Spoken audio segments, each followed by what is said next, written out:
Hello बच्चों, कैसे हैं? आई होप आप सभी अच्छे होंगे। आपके बोर्ड एग्जाम 2023 वाले ख़त्म हो गए हैं। अब से आज से हम नई बैच स्टार्ट कर रहे हैं 2023-24। इस बैच में क्या होगा, आपको साइंस क्लास 10th साइंस के जितने भी चैप्टर हैं उन सभी चैप्टर के ऑल टॉपिक को डिस्कस किया जाएगा। और आपको क्या करना है, आपको जितने भी टॉपिक बताए जा रहे हैं हर एक चैप्टर के वो इम्पोर्टेंट हैं, आप उन्हें ज़रूर तैयार कीजिए।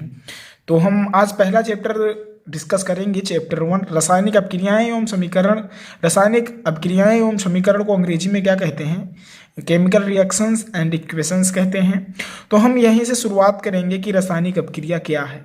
जब हम किसी पाठ को पढ़ते हैं तो उसके बेसिक को सबसे पहले जानते हैं। तो रासायनिक अपक्रिया जो है वो हमारा पहला टॉपिक है कि रासायनिक अपक्रिया क्या है। आपको क्या करना है, इन सभी टॉपिक को अच्छे से पढ़ लेना है, साथ में नोट बनाते हुए चलना है। अगर आपको इसका पीडीएफ चाहिए तो आप हमारा टेलीग्राम चैनल ज्वाइन करेंगे, वहाँ पे इसका पीडीएफ मिलेगा। आपको क्या करना है, रोज़ एक वीडियो आएगी साइंस की, एवरेज 4 से 5 मिनट की होगी। उन सभी वीडियो को देखकर आप नोट्स बनाते चलें, जिससे आपकी जो प्रिपरेशन है 2024 बोर्ड परीक्षा की वो अच्छे से हो। थोड़ा थोड़ा पढ़ेंगे लेकिन अच्छे से पढ़ेंगे। तो आइए देखते हैं जो हमारी रासायनिक अपक्रिया है वो क्या है। रासायनिक अपक्रिया को हम अंग्रेजी में केमिकल रिएक्शंस कहते हैं। तो इन्फॉर्मेशन हम देखेंगे।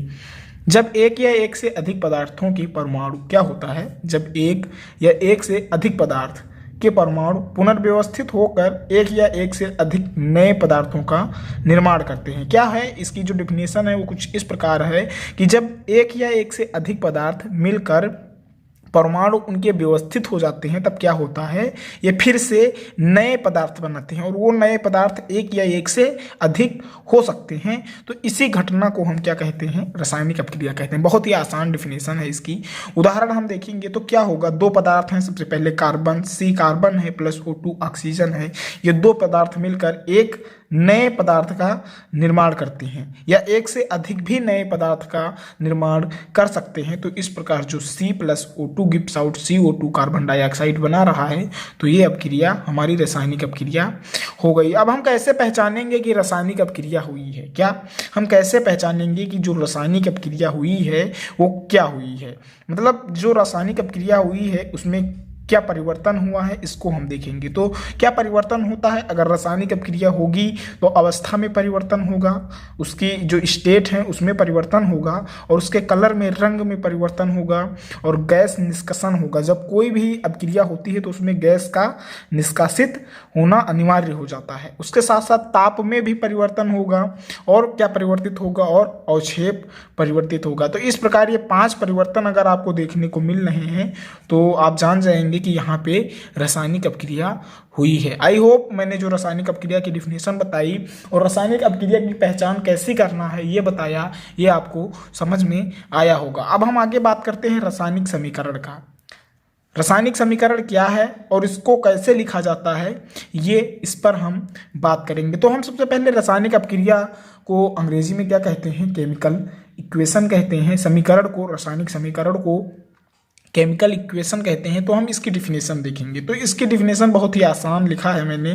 किसी रासायनिक अपक्रिया में भाग लेने वाले तत्वों, क्या है, जब कोई रासायनिक अपक्रिया होती है तो उसमें जो तत्व भाग लेते हैं तथा बनने वाले पदार्थ और जो प्रोडक्ट बनता है अपक्रिया के दौरान, तो उनको क्या करते हैं, हम सूत्र और संकेतों द्वारा प्रदर्शित करते हैं। जो भी तत्व हैं और जो भी यौगिक पदार्थ बनते हैं उनको हम क्या करते हैं, सूत्र और संकेतों से प्रदर्शित करते हैं। इसी विधि को हम रासायनिक समीकरण कहते हैं। क्या कहते हैं, रासायनिक समीकरण कहते हैं। बहुत ही आसान परिभाषा है। कोई भी प्रोडक्ट या पदार्थ है जो रासायनिक अपक्रिया में भाग लेता है, वह तत्व हो सकता है या यौगिक हो सकता है। तो उस तत्व और यौगिक को हम क्या करते हैं, रासायनिक समीकरण यानी इक्वेशन के द्वारा, केमिकल इक्वेशन के द्वारा लिखते हैं।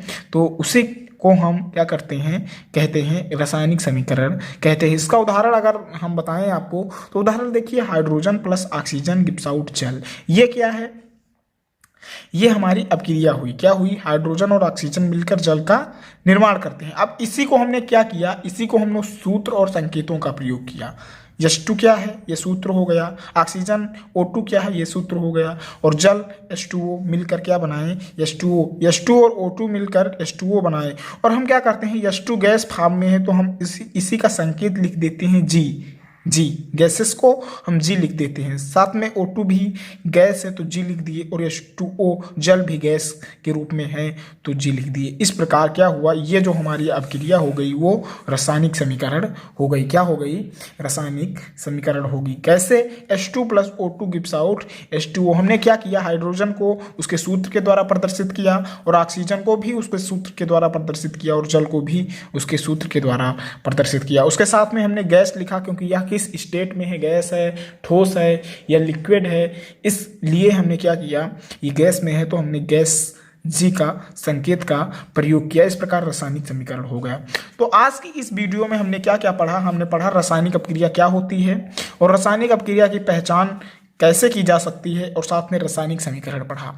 कल की वीडियो में हम देखेंगे कि रासायनिक समीकरण कैसे लिखते हैं, कि रासायनिक समीकरण को कैसे लिखा जाता है, इस पर हम चर्चा करेंगे।